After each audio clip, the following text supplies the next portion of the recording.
बच्चों, आज की इस वीडियो में आपका बहुत बहुत स्वागत है।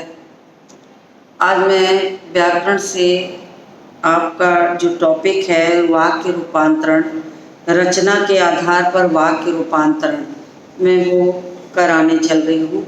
यानी वाक्य के जो दो भेद हैं, अर्थ के आधार पर वाक्य भेद और रचना के आधार पर वाक्य भेद, आज मैं उसका रचना के आधार पर वाक्य भेद कराऊंगी, क्योंकि अर्थ के आधार पर वाक्य भेद आप कक्षा 9 में पढ़ चुके हैं।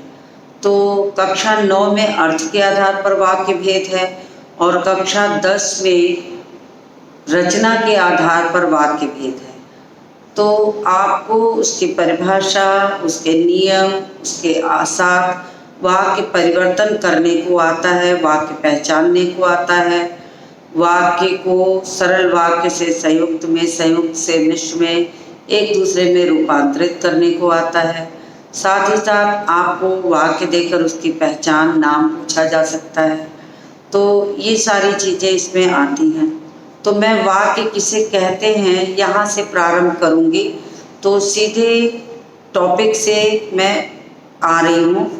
सिर्फ मैं अर्थ के आधार पर जो वाक्य है वो छोड़ दूंगी, क्योंकि आप कक्षा 9 में उसको पढ़ चुके हैं। तो सबसे पहले मैं लिखती चलूँगी और साथ ही साथ आपको समझाती भी चलूँगी। तो सबसे पहले आपको वाक्य किसे कहते हैं ये जानना चाहिए। तो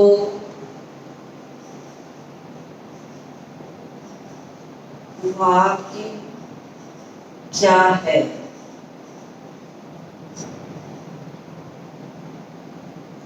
तो अर्थवान शब्दों का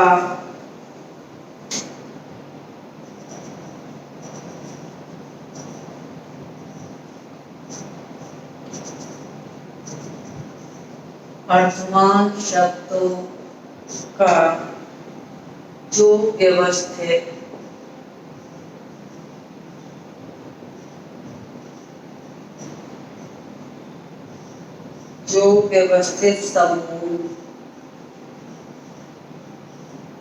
समूह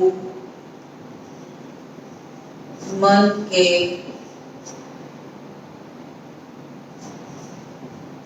भावों और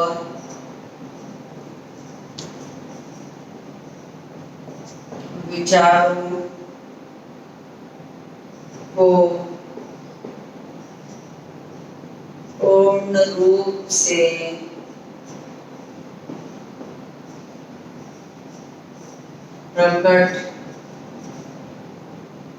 प्रकट कर सके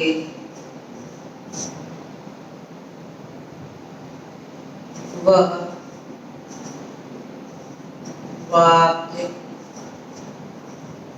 कहलाता है।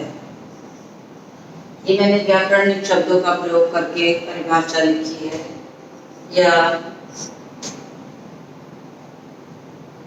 या इसको ऐसे भी कह सकते हैं कि पदों का वह व्यवस्थित समूह, साधारण शब्दों में वह व्यवस्थित समूह जो अर्थ ग्रहण कराए उसे वाक्य कहते हैं।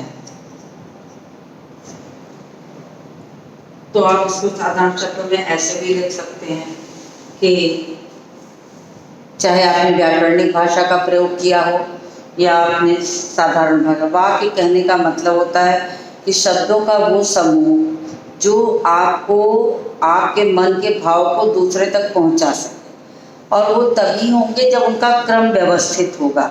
अव्यवस्थित क्रम से जुड़े या अनुचित ढंग से जुड़े हुए वाक्य का जो शब्दों का समूह कभी अर्थ नहीं ग्रहण करा सकता। तो ऐसी स्थिति में वो वाक्य नहीं है। अगर हमने 10-20 शब्दों को उठा के दाहिने बाएं कहीं लिख करके आगे पीछे रख दिया और हम आपसे कहें कि ये वाक्य शब्दों का समूह है, और ये वाक्य है, तो आपका उत्तर तुरंत होगा कि इससे तो कोई अर्थ स्पष्ट नहीं हो रहा। ऐसी स्थिति में वो अर्थ ग्रहण कराने में संभव नहीं होगा। तो वो जो भाव है वो सामने किसी व्यक्ति को स्पष्ट नहीं हो पाएंगे, तो असुविधा है कि वो वाक्य नहीं कह सकते। तो शब्द जब वाक्य में प्रयुक्त होते हैं तो पद कहलाते हैं, लेकिन वो व्यवस्थित क्रम परसर्गों के माध्यम से बनते हैं, यानी कि परसर्गों के माध्यम से यदि उसका सही जुड़ाव है तो वो अर्थ ग्रहण कराएंगे और वो वाक्य हैं। तो ये मुख्य रूप से वाक्य की संक्षिप्त सी परिभाषा हुई जो हम आपको समझा रहे थे। अब वो क्या कि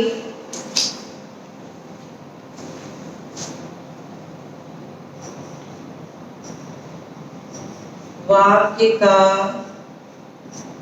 वर्गीकरण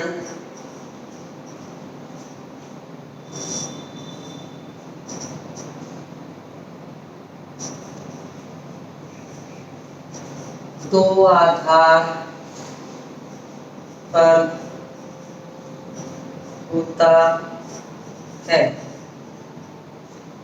पहला होता है अर्थ के आधार पर और दूसरा होता है रचना के आधार पर। तो ये तो मैंने आपको बता दिया कि वाक्य के वर्गीकरण के कौन से दो आधार हैं। तो एक होता है अर्थ के आधार पर, दूसरा होता है रचना के आधार पर। तो इतना आप स्क्रीनशॉट ले लीजिए।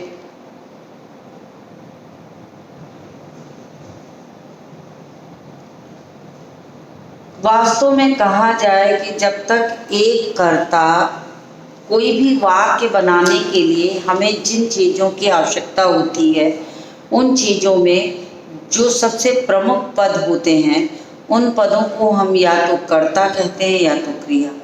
यानी कि एक कर्ता और एक क्रिया अगर एक साथ नहीं मिलेगी तो वाक्य नहीं बन सकता।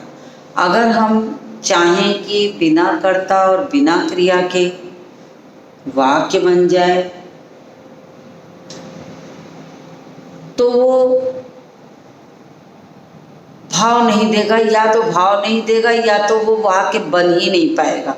क्योंकि जो सबसे पहली आवश्यकता है किसी भी वाक्य को बनाने के लिए वो होती है एक कर्ता और क्रिया का होना, और साथ ही साथ ये होना कि दोनों का व्यवस्थित रूप से मिलना। राम खाना खाता है, या छोड़िए राम खाता है, इसमें कर्ता है और क्रिया है। राम खाना खाता है छोड़ दीजिए, राम खाता है। राम खाता है अगर हम कह रहे हैं तो मतलब राम कर्ता हो गया और क्रिया खाना, और एक वाक्य तैयार हो गया। जो सबसे आवश्यक और सबसे छोटी ज़रूरत है वो ज़रूरत है कि किसी भी वाक्य को बनने में एक कर्ता और एक क्रिया की आवश्यकता पड़ती है, बिना उसके वाक्य नहीं बन सकता। तो ये तो मैंने आपको परिभाषा बताई कि व्यवस्थित क्रम से जुड़ने से अन्य पद भी जो होते हैं वो उसमें जुड़ जाते हैं और भाव स्पष्ट कराते हैं। तो इतना स्क्रीनशॉट आपने ले लिया होगा। मैं अब आ जाती हूँ रचना के आधार पर वाक्य भेद।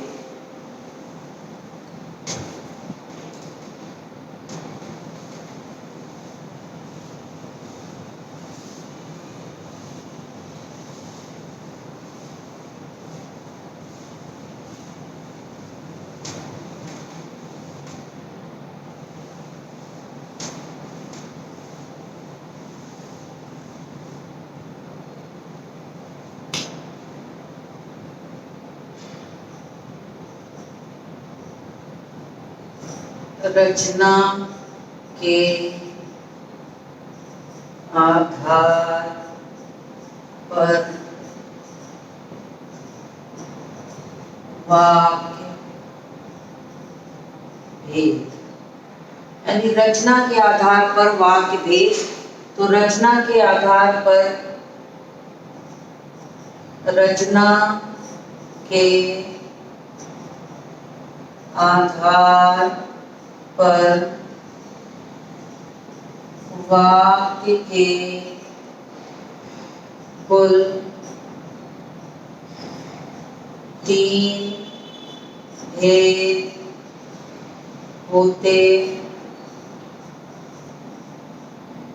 हैं।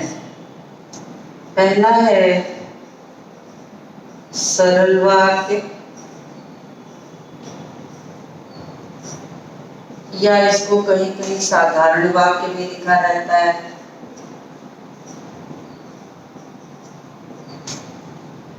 दूसरा है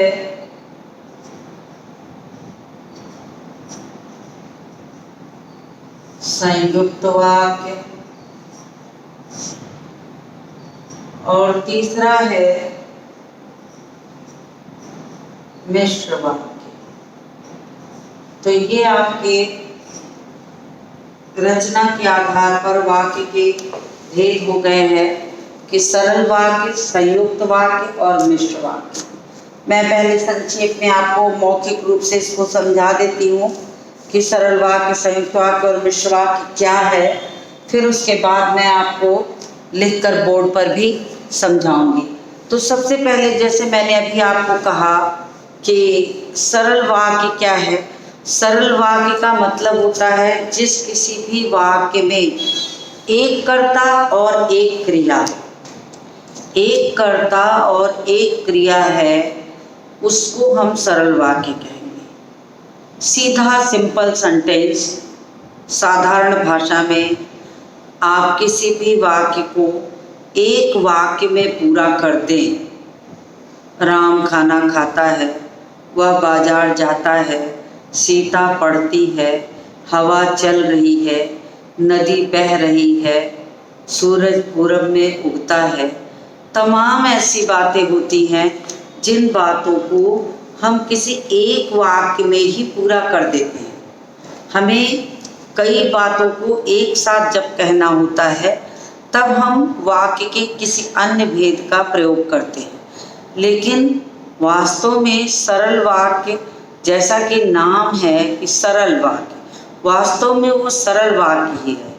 उसमें मुख्य रूप से आप एक कर्ता और एक क्रिया को लेकर भी वाक्य बना सकते हैं।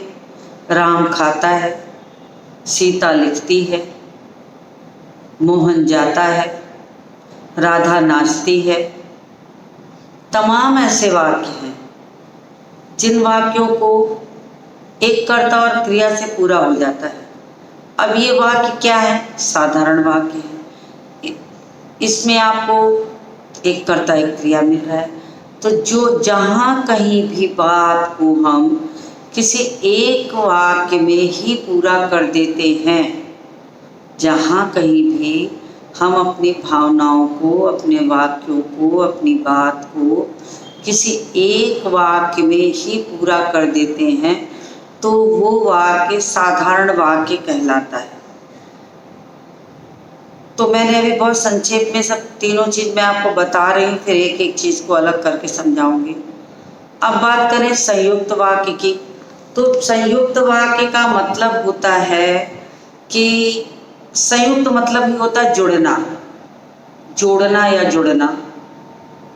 अब मान लीजिए आपको बहुत सारी बातें कहनी हैं, कई बातों को आपको एक बार में लिखना है या बोलना है, और ऐसी स्थिति में हर वाक्य के अंत में उसी कर्ता और उसी क्रिया को लिखकर अगर हम वाक्य पूरा करते हैं तो वाक्य की सुंदरता चली जाएगी। फिर ऐसी स्थिति में हमें क्या करना होता है कि 2, 3, 4 वाक्यों को हम एक में जोड़ने की कोशिश करते हैं। कैसे जोड़ते हैं?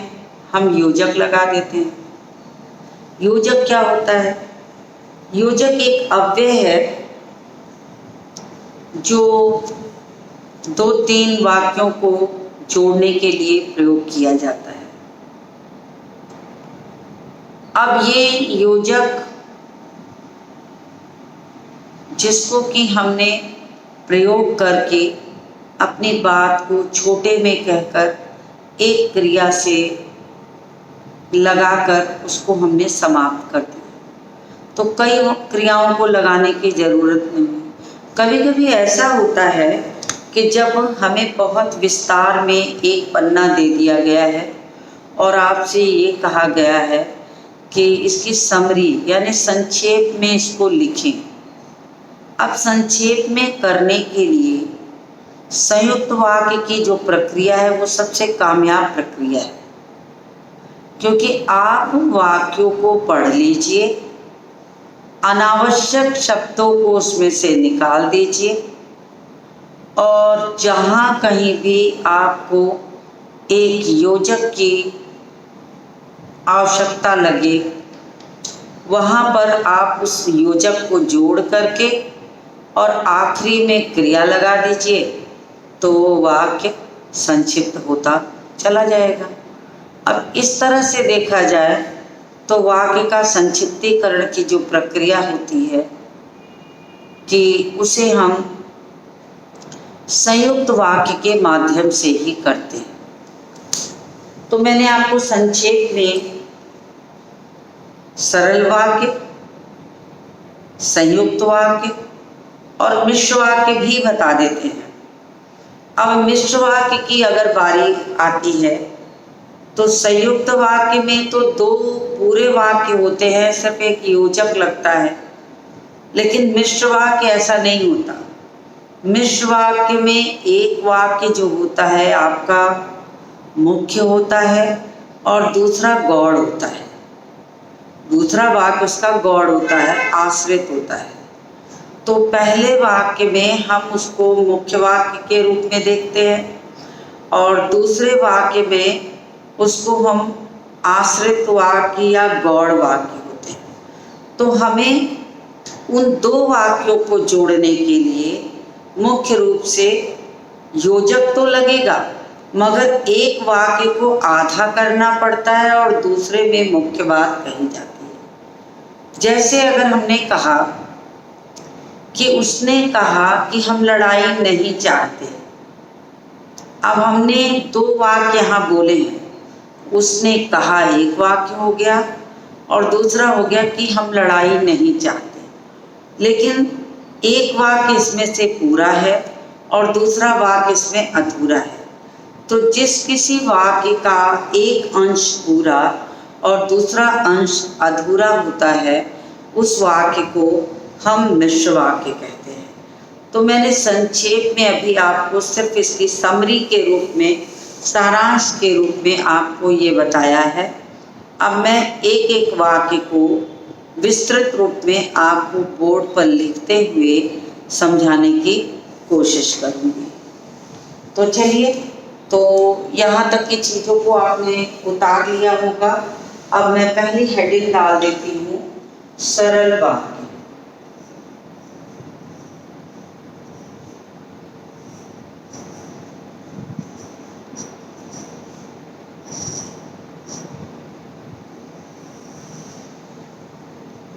अब देखिए, अब प्रश्न उठता है सरल वाक्य क्या है। तो आपको एक चीज बता दें,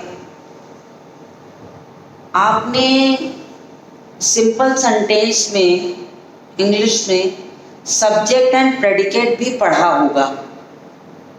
यानी कि किसी एक वाक्य में एक उद्देश्य होता है, किसी भी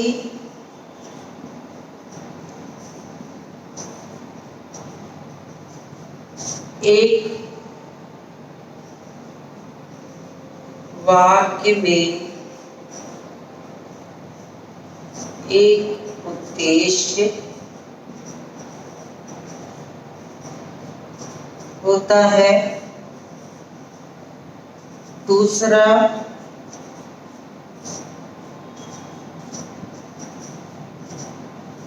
विधेय होता है। यानी एक साधारण वाक्य के लिए अगर हम वाक्य बनाते हैं तो उस सिंपल सेंटेंस में एक कर्ता और एक क्रिया के अलावा हम ऐसे भी कह सकते हैं कि जिस किसी भी वाक्य में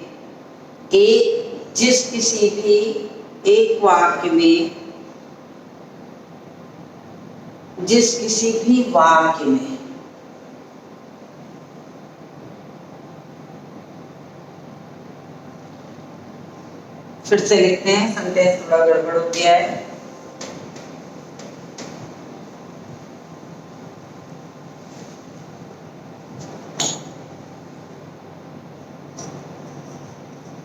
जिस वाक्य में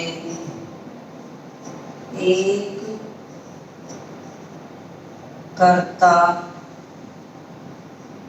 और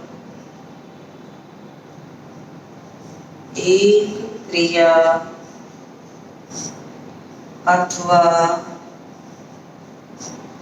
एक उद्देश्य और एक विधेय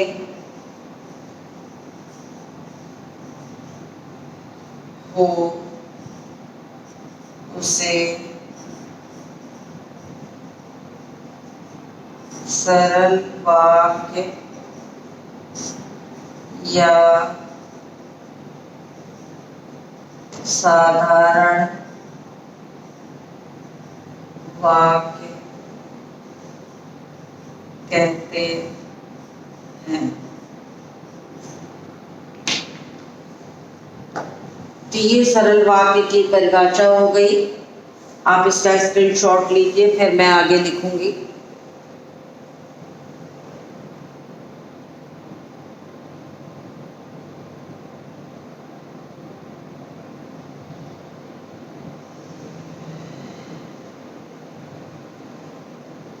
आपने इसका स्क्रीनशॉट ले लिया होगा।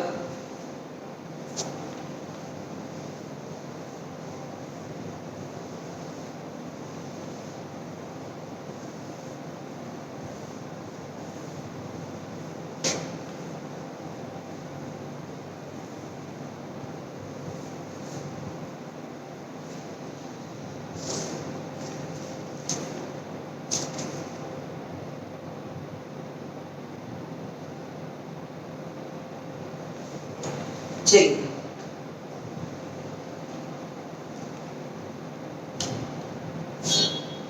मैंने परिभाषा नीचे लिख दी थी। अब सरल वाक्य के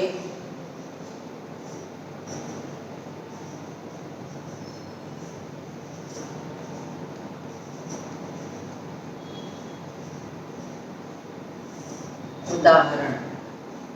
पहला उदाहरण है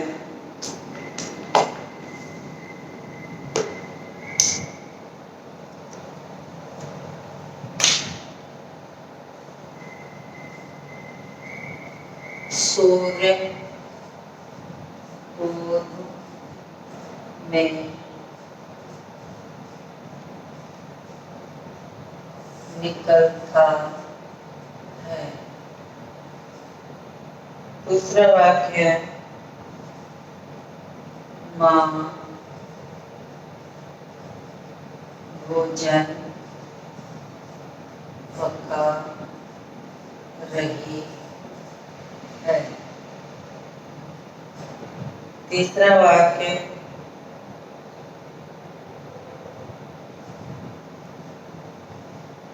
सत्य की विजय होती है।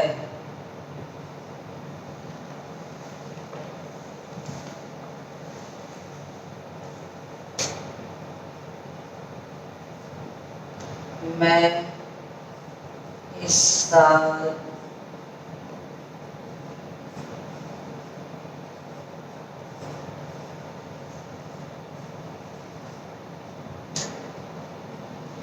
खरीदूंगा।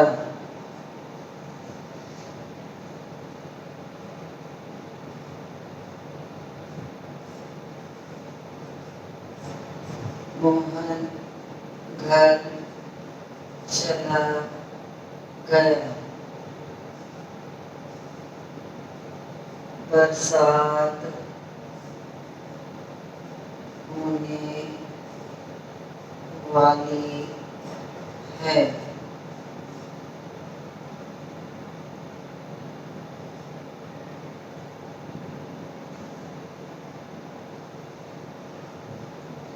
यहाँ के लोग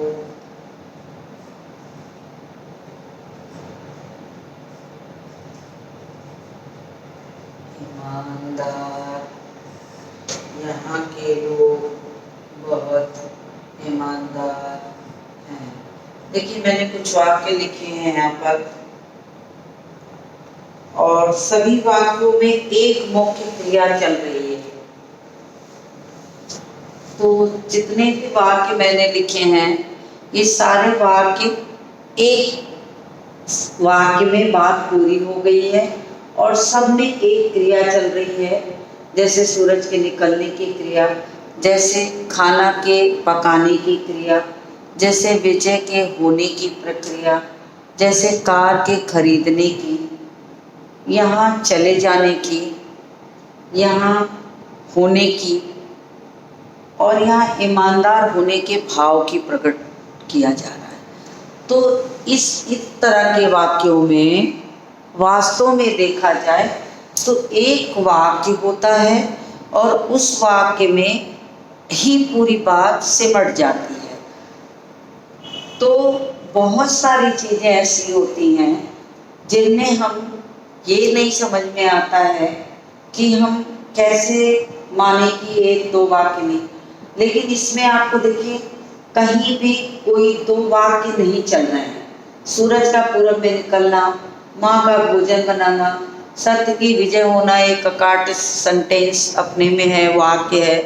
तो ये पूरा एक वाक्य होता है कि सत्य की विजय होती है।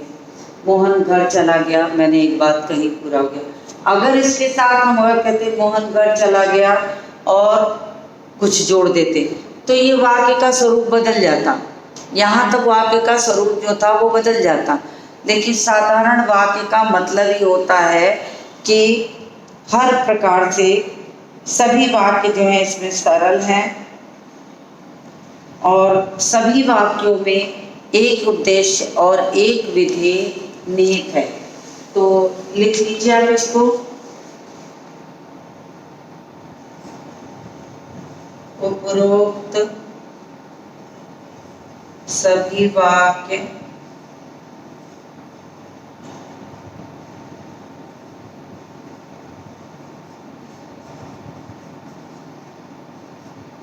सरल हैं और एक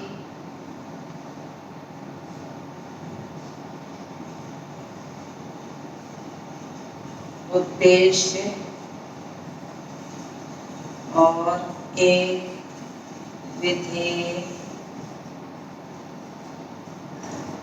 से पूर्ण हो रहे हैं। अब आपके मन की एक शंका और दूर कर दें थोड़ी कि उद्देश्य और विधि क्या है। हालांकि आपने जब कक्षा 9 में रचना के आधार अर्थ के आधार पर वाक्य पढ़ा होगा तो आपको ये बताया गया होगा कि वाक्य रचना अर्थ के आधार पर वाक्य पढ़ाया गया होगा तो बताया गया होगा कि एक उद्देश्य और एक विधि होता है। उद्देश्य और विधि वाक्य के दो भाग हैं, हिस्से, बिना उसके वो पूरा नहीं होता। एक वाक्य में जिसके लिए बात कही जाती है वो उद्देश्य होता है और जो बात कही जाती है वो विधि होता है। इस बात को आप ध्यान में रखेंगे तो आपको बिल्कुल स्पष्ट हो जाएगा कि सरल वाक्य में हमेशा एक बात ऐसी होती है जिसके लिए कही जाती है और दूसरा उसका हिस्सा होता है कि जो बात हम कहते हैं। अगर हम कहते हैं कि मोहन पुस्तक पढ़ रहा है, मान लीजिए हमने कहा कि मोहन पुस्तक पढ़ रहा है। अब आपको इसमें हम आपसे कहें कि मोहन पुस्तक पढ़ रहा है, इसमें आप उद्देश्य और विधेय अलग करें। तो किसके लिए बात कही जा रही है? पहले मोहन के लिए, तो मोहन इस वाक्य का उद्देश्य हो गया। और कौन सी बात कही जा रही है?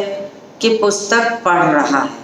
तो अगर आपको कभी भी किसी वाक्य को लिख करके ये कह दिया जाए कि इस वाक्य से आप उद्देश्य और विधेय अलग करें, तो आराम से जिसके लिए बात कही जाएगी वो उस वाक्य का उद्देश्य है, और जो बात कही जा रही है उसके लिए जो बात कही जा रही है वो विधेय हो जाएगा। मोहन पुस्तक पढ़ रहा है तो हम बात मोहन के लिए कर रहे हैं, तो यहाँ पर मोहन उद्देश्य है और पुस्तक पढ़ना उसका विधेय है। तो इतनी बात मैंने सरल वाक्य से संबंधित आपको समझा दी है। आप स्क्रीनशॉट ले लीजिए, मैं किनारे हो गई हूँ। और इसी को आगे मैं पढ़ाऊंगी। तो सरल वाक्य मैंने आज समझा दिया है, कल मैं संयुक्त वाक्य समझाऊंगी, फिर उसके बाद मिश्र वाक्य, फिर अभ्यास का। तो आप मेरे साथ बने रहिए। आज के इस वीडियो को यही समाप्त करती हूँ और मिलती हूँ आपसे अगली वीडियो में।